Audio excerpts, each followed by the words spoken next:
I'm all about the good vibes, the good vibes. We bout to have a good time, a good time. Leave my problems all behind, all behind. We living out the good life, yeah. I ain't gotta worry about a thing. Oh no.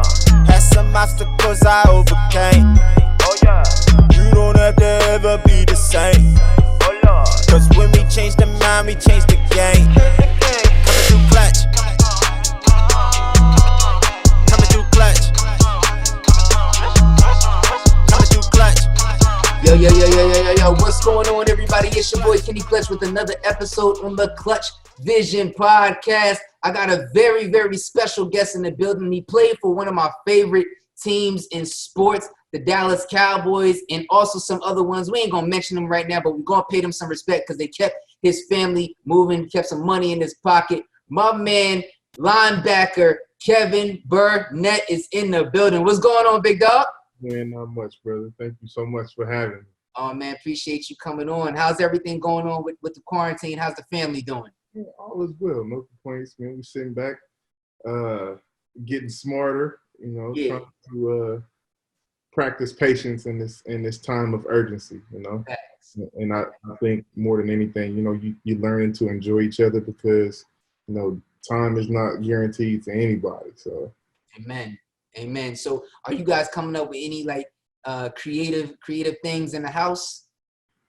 So we've been homeschooling for 9 years. So it's not really new to us, but I guess the part of actually staying in the house, no sports, no baseball, no football, no track practice, that part is kind of, you're like, okay, this is different. But I mean, when you're a sports family, you figure it out some way, shape, form, or fashion. No dodgeball in the house, water balloons in the house. So we figure out ways to have fun. That's what's up, man. That's what's up. Well, first and foremost, thank you guys for joining us here on the Clutchvision Podcast. Everyone, make sure you like, subscribe, comment below. Share this with your mama, your daddy, your uncle, your auntie, your stepmom, your stepdad. I don't care who it is. Make sure they go ahead and get this message that we are about to deliver for y'all.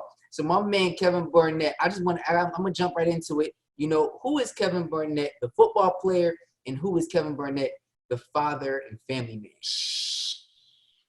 I think you have to start with the football player first because when you figure I've been a football player longer than I almost been alive. I probably been playing football. I started playing football at 5. I'm now 37 and retired. Been retired for about 6 years. Man, the football player, just smart, big, strong, fast, can do what you ask him to do, can make plays all over the field. Yeah. It's not very much that he can't do on the football field. Always around the ball, big play type of guy. So it's much like the same way as a family guy. Big personality, like to have fun. Sports guy, always trying to put the kids in position to make plays. So kind of came up with this thing, Coach Daddy, because you're always coaching, and people, why are you always coaching? Why you do it, man? Because I love it. Like where you're at all of the games too, and why don't you help out? So that's kind of how I got into coaching now, and it just stuck, man. It stuck, and here I am. Yeah, that's dope. So you retired 6 years ago. So you was like 31 when you retired. So normally, players like yourself or whatever retire like probably around this time, 37, 38, before they hit 40. What made you decide to retire sooner than that? So my last game, I took a hit and I knocked myself unconscious. And so it kind of made me evaluate things like, all right, okay, is this kind of worth, because at that point, you're stepping in a danger zone. Right. Stepping to the point of doing irreparable harm to yourself. And, I think when I look at it now, the thing that's probably saved me from playing was my family. Because if I was single, no wife, no kids, I was going back to play. It wasn't nothing you could tell me. But now, anytime you become a husband, a father, those things. You got to think bigger than yourself. And I think that was the ultimate sacrifice, to step away from a game that I loved so much and was very good to us and allowing us to move around, see the country, that I had to step away from it, man. Because life, I had to learn that life was bigger than football. Right. I mean, having a family will do that to you. I know for me, as a dancer, all I wanted to do was dance when I got out of high school. That's all I did. And then once I got a family, like, things changed. Like, I was traveling, I was, going to different countries, teaching, choreographing, and, just doing my thing. But then, you get a family, you get, kids, and then there's more responsibility that's on you.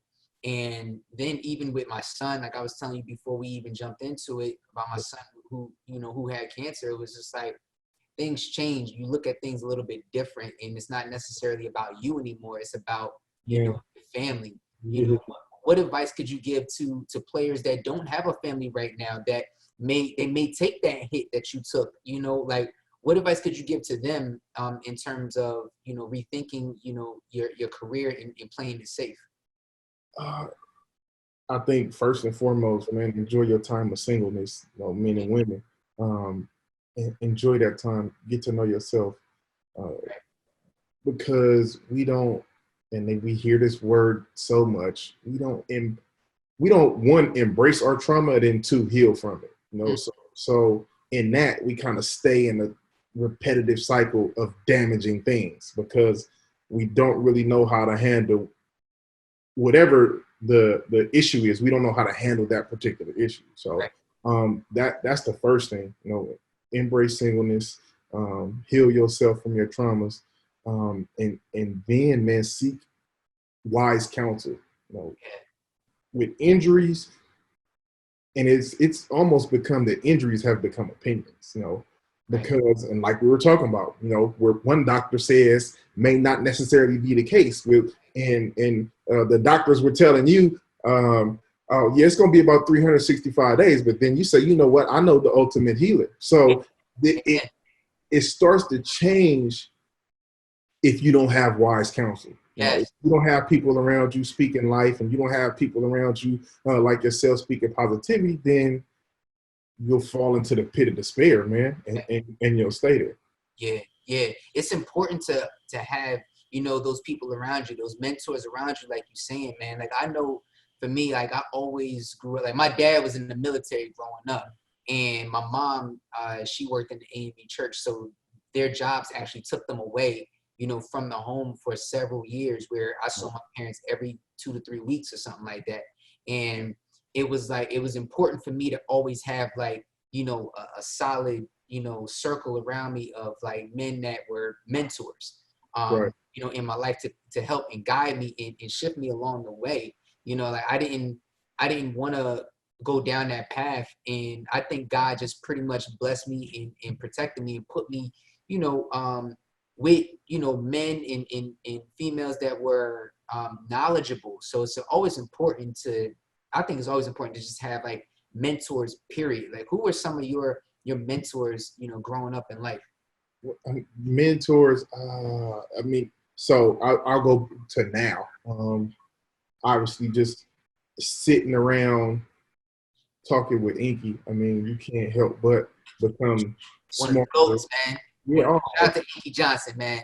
Well, I think when you say mentor, that's a big word. That's a big word, and I think friendships are the better word, because if it's not a mutual exchange of ideas, then it's more like I'm telling you what to do. But Victor Mark, you guys are providing value for each other. The value add. I'm a real estate agent too, so I'm big on value add. You put one person somewhere, and if they don't add value to your life, then they're useless to you. And to be honest, let's just call it what it is. Yeah. If they don't add value to you or your situation, then y'all probably shouldn't be friends, because now one person's motive can change. So, but like I was saying, Inky Johnson, Victor Marks, who's my kid's godfather, world-renowned speaker, goes around fights. He rescues little girls from sex trafficking. Shoot, man, I got so many. Wow. Tony Sperano, rest in peace, but he kind of placed the values in me now that have allowed me to progress in this coaching career. Let me see. Caleb Thornhill. He's player development at Miami Dolphins. Todd Bowles, the defensive coordinator at Tampa Bay. George Edwards, who's coach for the Cowboys now. So, I mean, the list goes on. Just have a list, like you said, a multitude of wise counsel, man. And I wholeheartedly believe in that, just having positive people around you, because the more good, the more positive you have in your ear, the better you become. Amen to that, man. So let me shift gears a little bit. Was football your first sport, or were you attracted to multiple sports growing up? And what were some of the lessons that you learned from each of them? So football is and was my sport of choice. You can try to play other sports, but it wasn't. Right. It wasn't the same. It's different. Yeah, you listen to people, and people say, well, they were asking, man, why do you eat what you eat? And I ate as I was eating for fuel. I wasn't eating for taste. And I mean, so I played those other sports. Those were just to keep me in shape for playing football. Right. It was like, hey, man, these are fun, these are cool, but this is just a hobby. Right. This is real life right here. The lessons, I mean, I've got so many. One of my big ones that I tell everybody: how you do one thing is how you do everything. So it shows just a correlation of how you go to school, or how you wake up in the morning, how you start your day is probably how you're going to finish your day. So if you start off sluggish and slow, that just progresses throughout the day. Right. And it really showed on the football field. If you started off practice slow, you were just going to have a slow practice. Right. But if you hear every coach in America, start fast. Do the little things right. The more you look at it, if you smile, you start to smile again. And you start to smile again. You start to smile, and then you start to talk positive. So when you start to talk positive and smile, you start to attract people. So it really carried over. I mean, how you start, how you finish. How you do one thing, you're going to do everything the same way. Wow. Yeah, man, like, it's crazy, man. Like, I totally agree with you, because now I find myself getting up at 5:30, 6 o'clock in the morning just to get up, just to get my day started. Like, I noticed that when I was getting up at 10, 11, I look back and I'm like, dang, like the whole day is already gone. Like, what did I do? And now I'm waking up. Well, the main reason why I wake up, if I'm being honest with you, is because I need to get up before my kids get up. I need my peace. You know what I'm saying? I need my time, because if I ain't got that or whatever, it is gonna be a bad day for everybody. You know what I'm saying? Like, I need my peace. What are some of the things that you do, first thing in the morning, like when you first get up? First thing in the morning, say good morning, Lord. Yes. And then I actually read in the morning. So the first thing I grab my phone and my devotional pops up. So I go to my devotional. So I usually get up about 4:30 in the morning, 4:30 in the morning, read my devotional on my phone, and then I go straight to the Bible. So I'll read. So a lot of times I'll pick out an entire chapter, entire section of the Bible, and I'll read that section, or I'll go to what's currently going on in my life, and I will kind of research that topic, and then I'll go through and read the corresponding Bible verses and or chapters to kind of get more knowledge and get more education on what I'm dealing with. So then I jump up out the bed, go jump in the shower, wash my face, brush my teeth. I'll review my day. And then once that happens, I'm usually getting the kids up, getting them ready for school, and this is obviously pre-quarantine. Yeah. Come home, come back, see what if I have any meetings on the calendar. If I got meetings on the calendar, I go to those. Then I head over to the high school. I'm there from probably 11 o'clock till practice time, practice, lift weights, eat dinner, come home. So it's, I mean, the thing about sports, it's repetitive. Yeah. So you come back and you do the same thing. And it's how well, who can do the same thing over again, the longest and the best. Right. So let's say like someone is not into sports, right? Can they still take that same mentality into their regular lifestyle? Yeah, and you know what? I'm gonna say this: if it's not a sport, and I would get into some discipline, whether it's reading, whether it's chess club, whether it's listening to music. Get into something, because what it does is it takes the randomness out of your life, and you know, you're not around swatting flies and chasing butterflies, you know, because in doing that, you lose focus on what your goal is. Right. So if you find yourself wondering, like, get into a routine, get into something that's going to push you towards your goal. Get involved with something that's going to, at this point in time, you got to want to be progressive, because this world's coming more and more and more competitive, and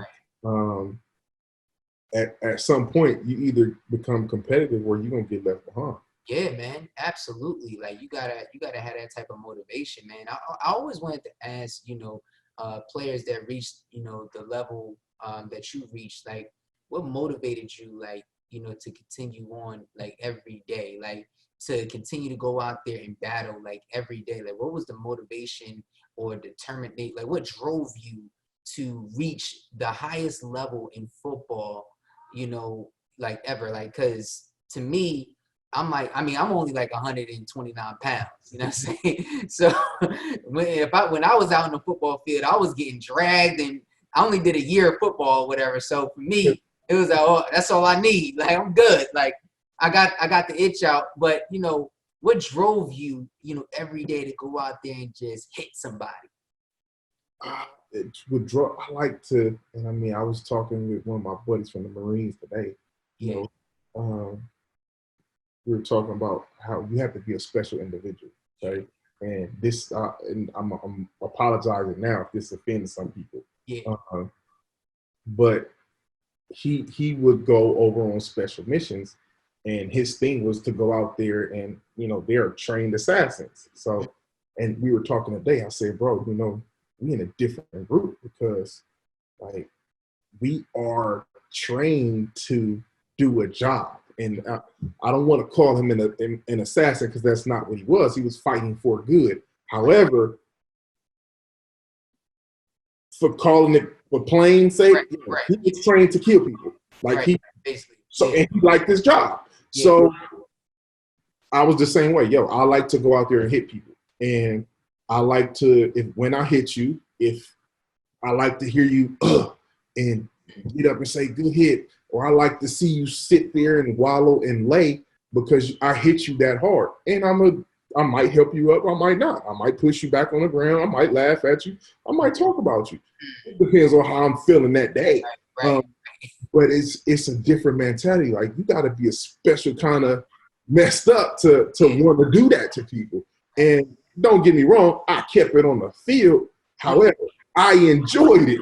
I enjoyed it. Like the guys in the MMA, bro, they like beating people up. Yeah, they love it. Yeah. So but I also see them, as soon as the fight is over, boom, they hug somebody or whatever, pick him up. Like it's all about it's all about the competitiveness. Right. And you have a competitive, you're not really set out to kill, but you're trained for it. You know what I'm saying?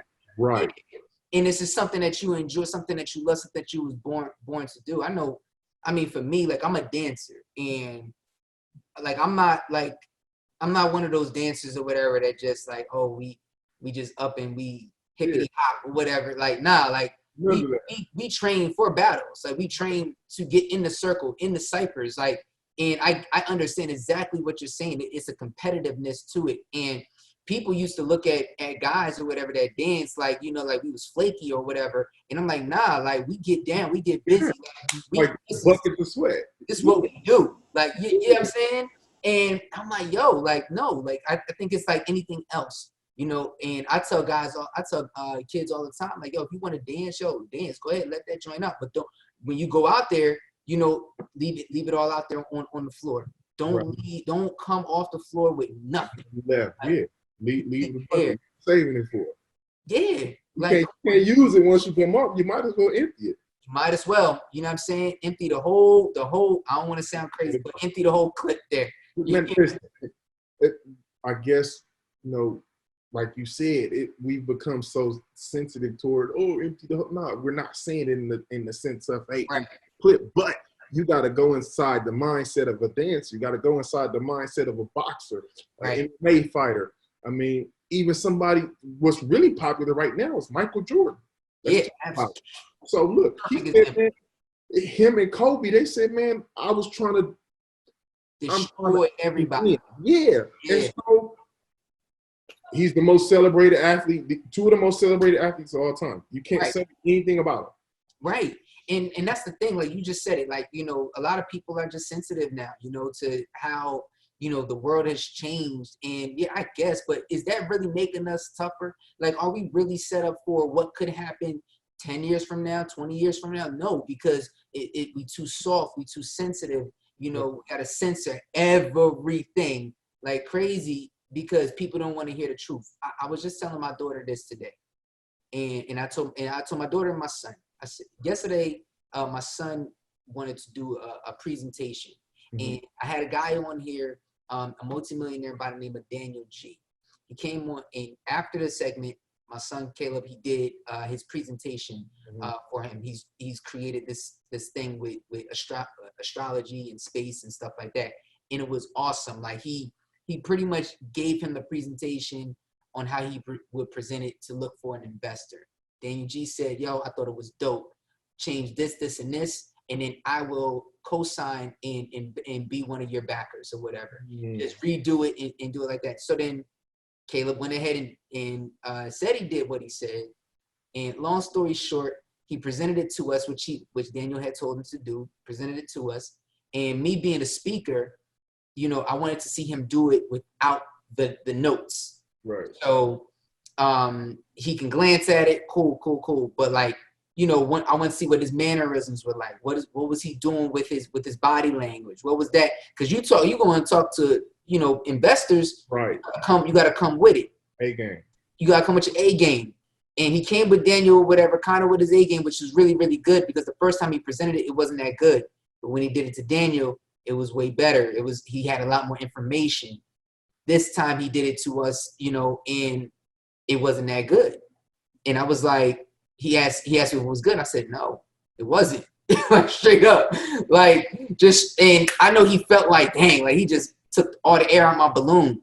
But I'm gonna be real with you. It wasn't good. It wasn't as good as what I just saw you do when Daniel was here. Right. So I'm not going like, you know what I'm saying? Like, you know, are you like that with your kids? Like, do you keep it real with them to be like, listen, man, like. So I believe if you don't keep it real with them, you're lying to them. And so again, lying goes against what we believe in as men. Mm-hmm. So I've had to temper the way I tell people the truth because it's either, hey, I'm telling you in a way that it's really soft and it comes off as really passive, or I'm yelling and screaming at you. Now it's just, look, bro, that's a bad idea. I'm not going to tell you what to tweak. I'm not going to tell you how to tweak it. Hey, that's not a bad idea, or that's not for me. I can't help you in that. And you got to let people's reactions be what they're going to be. So like we were talking about, yo, you go back and heal. Why are you upset? Is it because, you know, you were abused, beat up? What is it? But your reaction is going to reflect what you believe in or how you believe or how you feel about yourself. And at that point, you've got to learn, hey, I've got to taper my reactions to that. So what we really have to learn, like you said, how to stop being so sensitive. I don't even think it's how not to be so sensitive, but it's why we're sensitive. Right. So don't taper your emotions. Nah, let's find out why you feel that way. Yes. Versus you feeling that way. Mm-hmm. So, yeah. Yeah, and I think that we should attack that a little bit more, like, because we don't want to dig in a little bit deeper to the root of the issue. People they get sensitive and then they don't want to understand why. And I think that's important, man. Like we really have, especially with our kids today. Call it what it is. No, right. Particularly with children of color. Okay. Yeah. You take and Nip said it before he died. Yep. We've got to change our reactions to being disrespected. Right. So before, it's like, hey, when somebody asks you a question, i.e., hey, where you from? Or I don't like you. Okay, cool, bro. Whereas if I'm in that mode, then all right, well, let's square up then. Well, now, hey, man, you know what? That's your prerogative, bro. You have a great day. And keep it pushing. Keep pushing. I don't have to meet your energy where you at, bro. Mm-hmm. You disrespected me, and I forgive you for disrespecting me, and I'm going to move on with my day. Here it is. I'm not going to let your negative energy affect me. However, the sensitive side will be like, oh, no, well, forget you. Let's square up. That's not the way to handle things now. You're not going to win. Nope. You're not going to win in that. Nowadays, it's too many people. As soon as you do that, they flipping out the camera phones up. Yep. This is what he did. It's a wrap. Yeah, so. Ain't none of my fights on tape. None. Hey, it's a good thing, man, I got beat up in silence. You know what I mean? Right. Now, you better learn, you better teach your kids the law, and you better learn the law, and you better learn how to react and taper yourself into not reacting but responding. Right. Facts, man. Facts, brother. That's so dope, man. I want to switch gears a little bit, though. I wanted to know, like, who are some of your favorite teams and athletes growing up? So, I mean, right now, probably one of the best athletes of my era, LeBron James, man. Yeah. You got to respect what he does. The king, yeah. And I look at the difference between LeBron, Kobe, and Jordan. Uh-huh. LeBron makes his entire team better. Okay. He gets in. Because I'm in the athletic world. Yeah. I'm gonna say this, and I understand. He took a very middle of the road roster in Cleveland and had those. I even want to say middle. Playing at a level up here. Yeah. And you take a Jordan roster, you give LeBron that same roster, you forget, like, Jordan had John Paxson, Tony Kukoc, Bill Cartwright, Dennis Rodman, Scottie Pippen, Ron Harper. Now, okay, let's be real. Yeah. You talk about 7, 8 All-Stars I just named with Jordan. Yeah. LeBron had maybe 2. Wade and Bosh. Yeah. Well, here's my thing. I'm going to Cleveland. I'm saying go back to Cleveland. Oh, yeah, Cleveland, yeah. Did we have Cleveland, any All-Stars on that team besides him? Kyrie? Well, yeah. I thought you meant like, from his first stint in Cleveland. Both stints. Both stints. Well, I like the second stint or whatever was that team was 10 times better than the first team, clearly. You know what I mean? Because you had Kyrie, you know, J.R. Smith was a firecracker, you know what I'm saying? And you had you know, Jefferson was no joke either. You know what I'm saying? Like, people sleep on Richard Jefferson. I thought Richard Jefferson or whatever was a good player. And then you had, you know, Kyle Korver was that sniper. You know, I mean, the only thing that was missing was what? A 5? Go back and you compare it to a Jordan roster, though. Right. True. Where I look at, I'm like, wait, you know, we start talking about this. Yeah. But here's what I think, though. I think when it comes to Jordan, I felt like they had to get pushed more to get to that level still. That yes, they were elite or whatever, but if you look at the years when Jordan left the team, that 94 year, you know what I'm saying, they still needed Jordan, even though they got shysted out of that game 7, you know, versus New York. You know what I'm saying? I'm a Bulls fan or whatever too, by the way. Oh my God.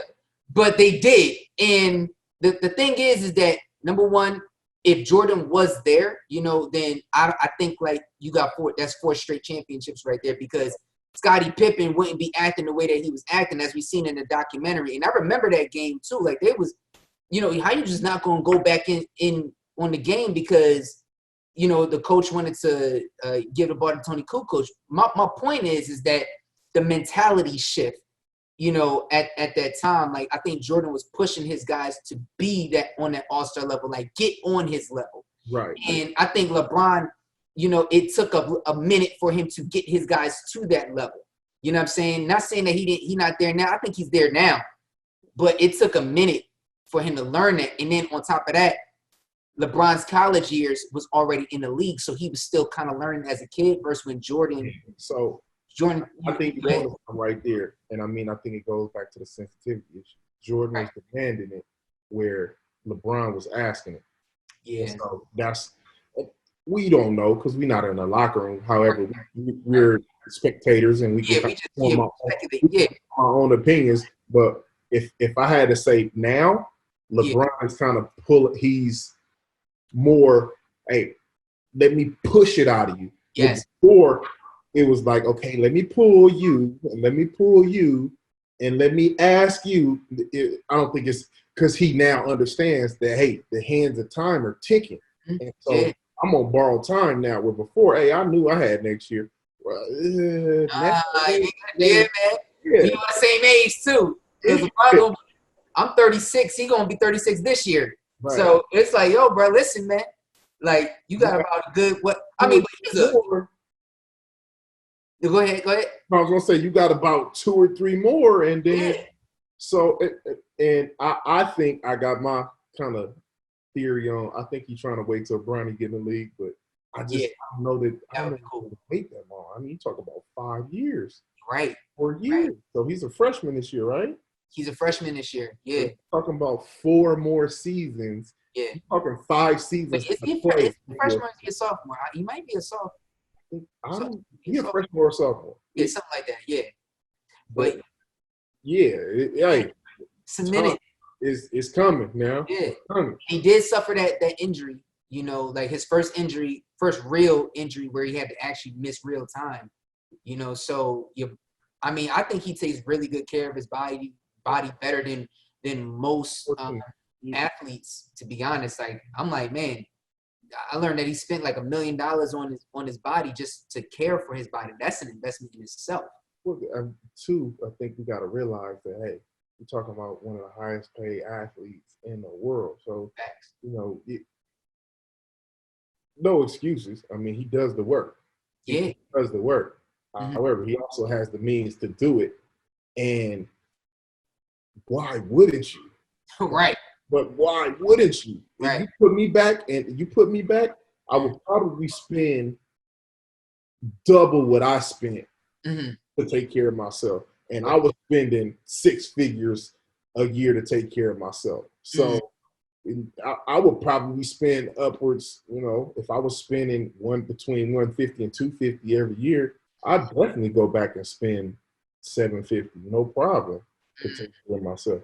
Yeah. You got to figure it's only for I got 10 years to play this game for the rest of my life, and then that's it. That's it. Yeah. Why not, like you said, empty the bucket? Yeah, go all the way in. Yeah, because you guys, So what was the training like for football players in the off season? Like, it's different when you guys get into training camp. So in the off season, what do you guys? Obviously, you guys are recovering, from the season prior. And what's the recovery process like? You talk about ice tub, you talking about massages. So my thing was I would either get the massage right after the game or the next day. And you get in the ice tub, and I'm first off, let me say this, okay? I swear it feels like you've been in the roughest pillow fight of you take a pillowcase, and so it feel like somebody took a pillowcase with baseballs in it, and they was just hitting over the body, just boom, boom. Your body is sore next day. I mean, and so to get that, like you said, get the bad blood and get the bruised blood out of there, I mean, it hurts. So you spend a lot of time getting massages, ice tubs, and then, you get your electrotherapy and all the other stuff. And then, man, you get your jog in, you get your lift in, and then you go back to work, man. So your body's conditioned to it. Your body's conditioned to it. It's like if you ever seen a kickboxer, their shins are so hard and thick and calloused. It's much like the same thing. Your body, you beat your body up so much that you kind of become numb to it. Wow. Yeah. I could dig it, man, because it's like same thing with dance. There's certain body parts that we use that like you just become numb to it. Like, I mean, ballet dancers, they go through, a lot of torture or whatever with the bending of their toes and their toes and stuff or whatever, so where they can do point. Like you would not, like, no diss to all my ballet dancers, but they got the nastiest feet you would ever see. They worse than football players. I'm trying to tell you, them things, like, them things look like ugh. Like ugh. Like, I done seen some real bad ballet feet. So what they go through and what you put your body through, I mean, they get numb to it or whatever, so then they get used to it. For b-boys, many b-boys, like, they develop like calluses, on their hands, or some develop carpal tunnel, in their wrists and stuff like that. Like me, I can't break no more because I got bad wrists. Me getting on the floor to break. You know what I'm saying? You gonna really break something in a minute. Break something for real. You know what I'm saying? So everything I do, I keep it up top. You know what I'm saying? Like, whatever it is, I keep it up top, but I condition my body a certain way to do that. Me, I just, dancers or whatever, I know for me, I can't dance in anything that's cold. Like, I need a warm atmosphere to have my muscles like super loose and everything, So I get it, man. That's crazy. The ice tub though, I don't know if I could do that. A lot of things, bro. You be like, yeah, I need to stay in Florida because it's warm out there. Yeah. That's what's up, man. But I wanted to ask you this, man. So how is it, like, how was it balancing, being a full-time football player and, full-time family man?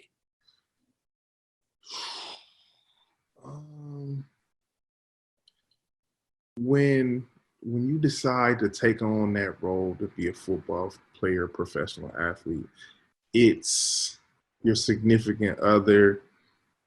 They understand what they're getting into. So they understand that you only get a limited amount of time to play and do what you love. And if you have an understanding spouse, life partner, balancing is really easy because they work around you and they make it easy for you.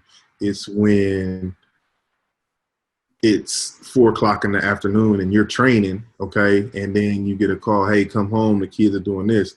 I never got those phone calls. Hey, you knew between these time and these times, I'm working to prepare. Daddy's working to prepare to become the best football player that he can be. Right. And so I think it's all about understanding and working together as a unit, because once everybody understands their role and understands their job, as an employee, as a spouse, as a worker, as a boss, whichever one it is, then it starts to move like a machine. Yeah, man. I totally agree. I mean, my first marriage wasn't like that at all.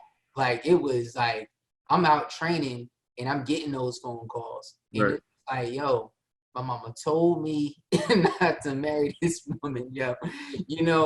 And then with, my wife now, it's like, I don't get those calls at all. Like, I'm training, like, she know I'm training. If I'm at work, she know I'm at work. If the kids, if they out of pocket, she makes sure tighten them up until I get tighten up until I get home or whatever. When I get home or whatever, then it's on. But like, she got it, and it's like, we got God in the center of our relationship, And before, in my marriage, we didn't have God in our relationship, and now me and my wife, we have God in the center, and He's top priority. My wife is cool with being number 2. You know what I'm saying? Like, with God being number 1, she cool with being number 2. Right. And, what advice can you give to other, couples out there, either whether they play professional sports or not? how important do you feel it is to have God in the center of the relationship? That's an ever-evolving relationship. Right. And so if you don't have God in your relationship, you asking to fail. Mm-hmm. Because you kind of just on your own merit, and it's kind of like one of those things like not studying for a test. Mm-hmm. You got the answers to the test. I mean, right. it's in the Word of God. You know, it's right. in the Bible. It's there. These are the answers. And so if you're taking a test, you're usually going to study for it. So if you don't have God in your relationship, if you don't have God in your life, then you're stepping outside of God's protection. Yeah. And so you're asking for unproductive life. I'm not telling you, oh, you're going to be unproductive, you're going to be failure. However, I am telling you you'll feel unfulfilled. Because there's something about accomplishing a purpose. And that you have all these millionaires and gazillionaires and all these other people that on drugs, they overdose. I'm not judging. Yeah. I'm just putting the facts out there. People rely on substances, and they use these things as crutches because they feel purposeless. Yeah. So, the more intimate your relationship becomes with God, the more and more your purpose will be revealed, and the more you will feel fulfilled. Now, say what you want to. Was football the end all be all for me? I kind of left the game like, okay, what's my purpose in life now? So I'm like, yo, I'm a football player. That's my purpose. But you've been doing life, yeah. I can't do football for 31 years, so it can't be my purpose. Like I've got 70 more years to go. Right. So then the only way you can get that purpose is talk to the Creator. And so I think you need to enjoy being single. And if you got to perfect that relationship first. Once you perfect that relationship, then you can then take on a spouse. So, and once you do that, if you take on the right spouse, your spouse is going to know, hey, you know what? You're not in alignment right now. You need to go pray. And we need to get this thing in alignment. And if you don't have that type of spouse, then that's the wrong person for you. I mean, just myself personally, what it sounds like with you want that spouse that's going to check you when you get out of alignment. And you got to not be sensitive enough. Be like, oh, no, I don't know what you're talking about. You know what? I am tripping. I didn't pray this morning. I didn't handle that right. And so, yeah. I mean, that's a super long-winded answer. And but that's needed. That's needed, man. I mean, like, I look at it like this all the time. Like, me and my wife, we hold each other accountable. That's it. Yeah. And that's the thing. You need somebody that's going to hold you accountable. Somebody that ain't going to let you slide. Because if you do, then that person really ain't riding for you the way that, they should be.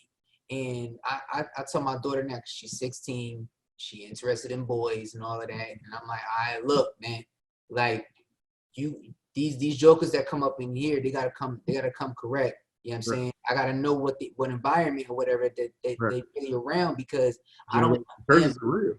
Yeah, like I don't want them, inflicting you with the stuff or whatever that their parents is teaching them.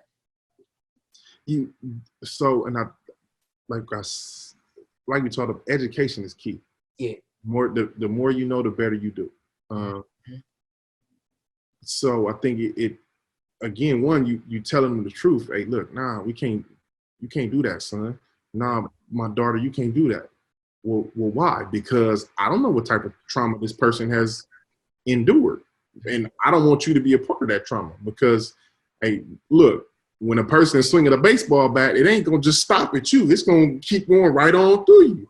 Yep. So, no, we got to deal with that right now. Yeah, like I think people like nowadays, they're so quick, especially, a lot of youth that I know, they're so quick to want to jump in to a relationship, or they want to jump because that's what they see society, painting these pictures like, okay, you got Love and Hip Hop, and then you got this on TV and that on TV. Oh, that's what I want. Right. But do you know what you're asking for? Yeah.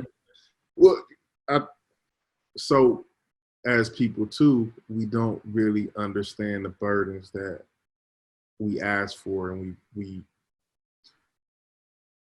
David was blessed because he embraced the fact that he could work a slingshot. Now, so look, sometimes you got to embrace, and it may be a small thing to somebody else, but if I could do it better than anybody else, if I'm anointed to work my gift, that's all I need. Right. That's all I need. So what I had to learn was, hey, look, you know what? Your gift is your gift, bro. I appreciate your gift, but I'm trying to learn how to use my gift first. Right. So, and to add on to that, if we look at the other side of that story with David didn't know what he was asking for with Bathsheba now. Oh, man, listen. Be like, David, what are you doing? What you have to learn, man, is when you pray for a blessing, you better know you're asking for problems. You asking for problems. But in the Bible kind of tells you the Lord is a present help in trouble. Well, if your blessing, usually your blessings is wrapped up in the problem. So the problem, God is going to have a chance to reveal himself. So like you said, know what's coming along with that blessing. That blessing ain't tied to roses now. You're going to have to do some work to get it. I do some work. Right.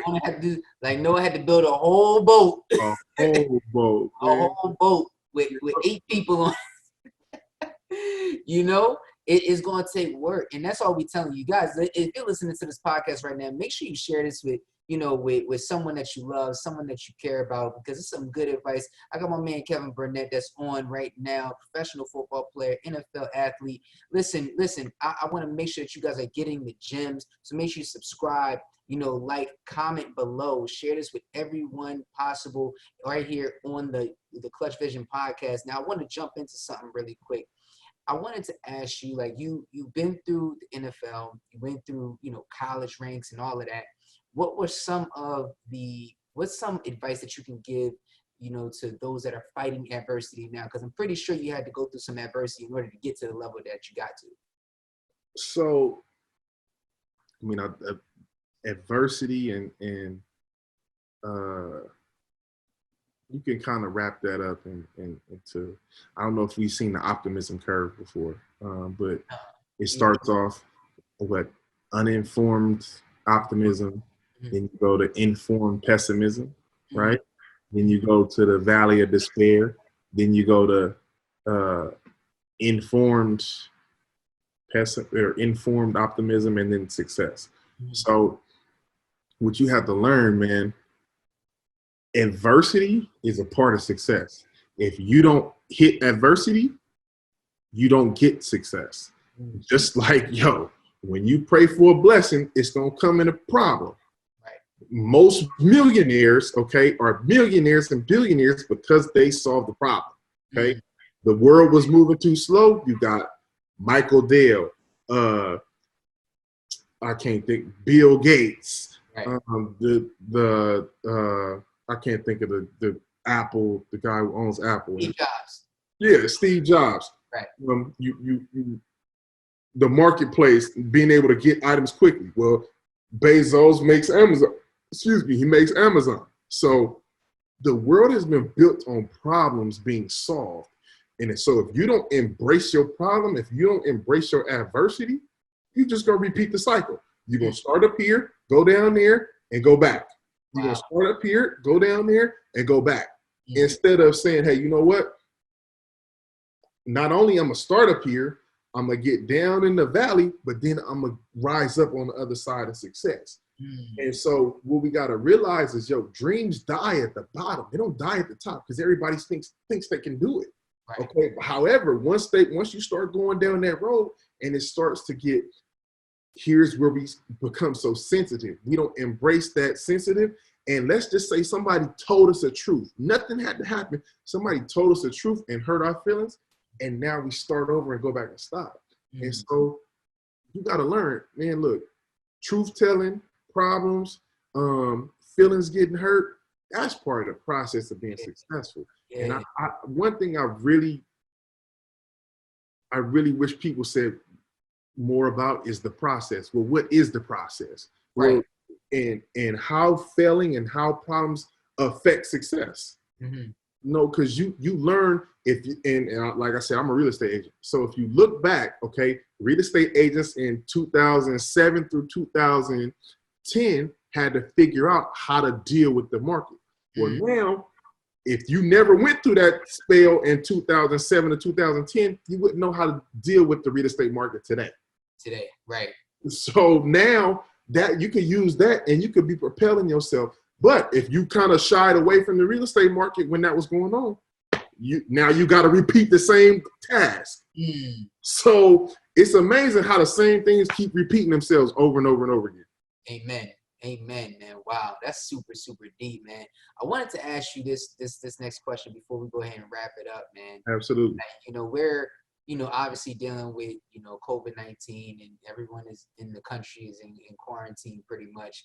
And nobody expected us to be in this situation, and let alone be in this situation this long, right?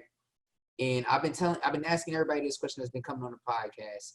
If you had the whole world's ear right now, all 7.5 billion, right, during COVID-19, what encouraging words would you say to the world to keep them moving forward?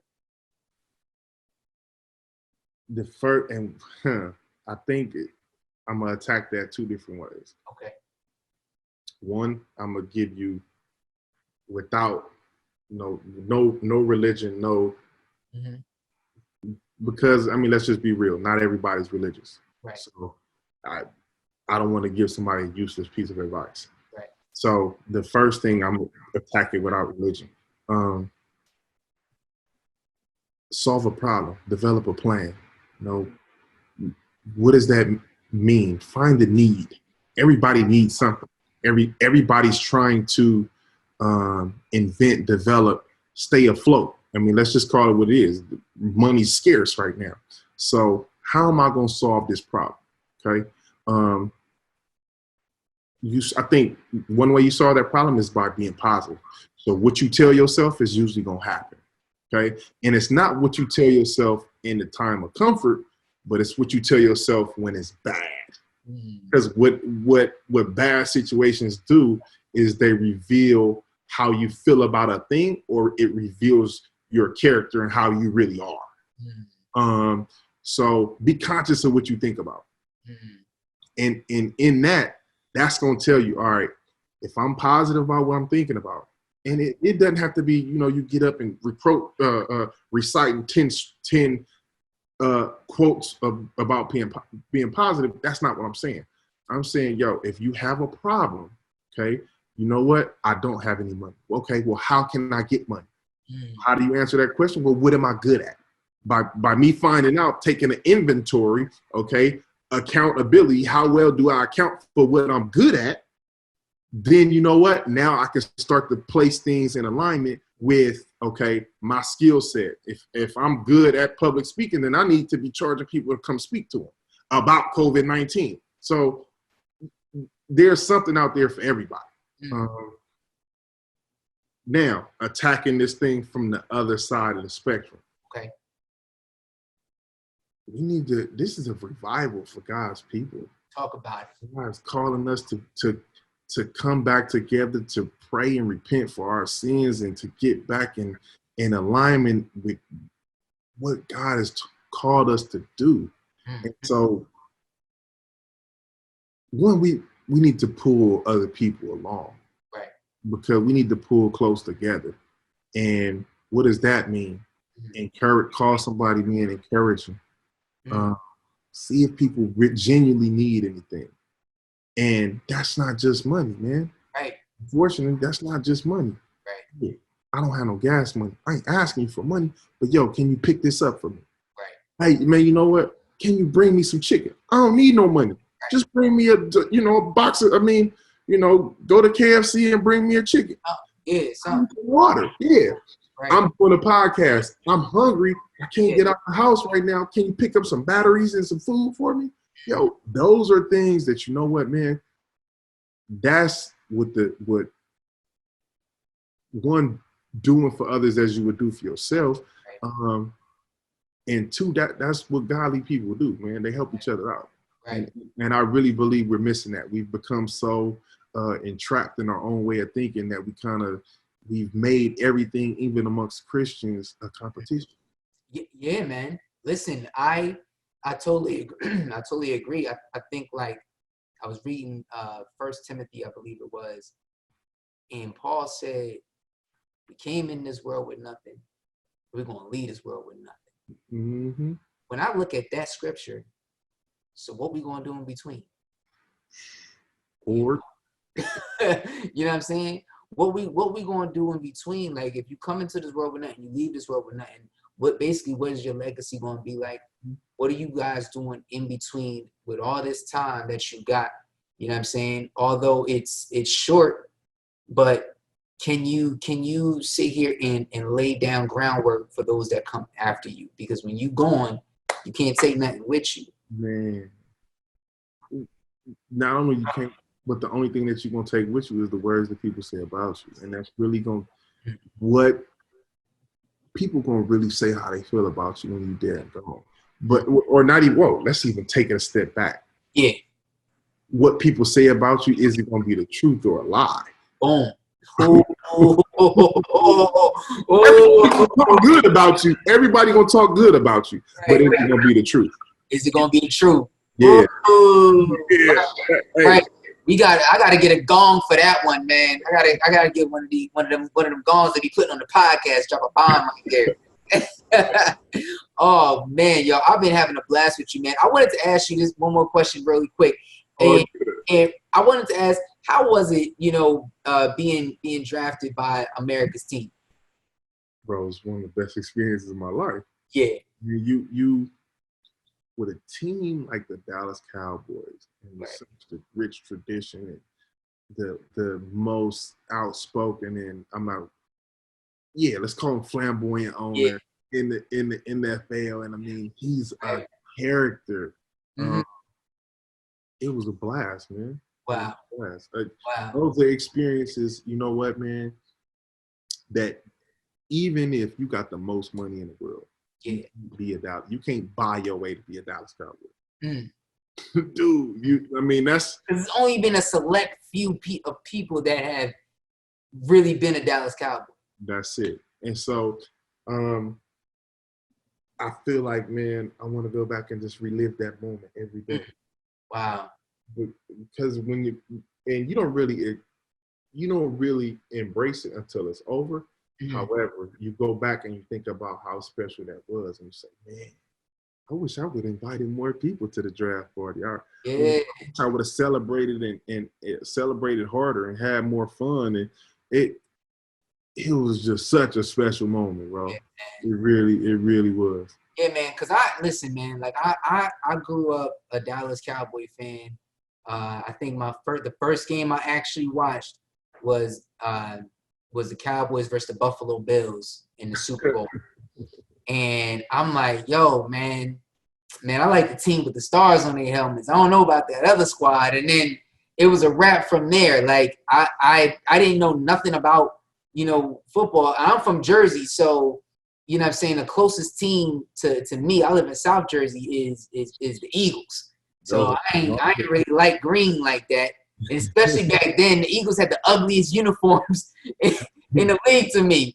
You know what I'm saying? So, and I don't care if the Eagle fans or whatever is on here watching y'all hating, whatever. I don't even care. You know what I'm saying? But it was, to me, I was like, yo, man, it's something about that star, man. It's something about, those guys and those squads in the 90s were awesome. And then even getting to the 2000s, we didn't win no Super Bowl or whatever, cool. But I still felt like, the presence of what you guys were trying to achieve was definitely there.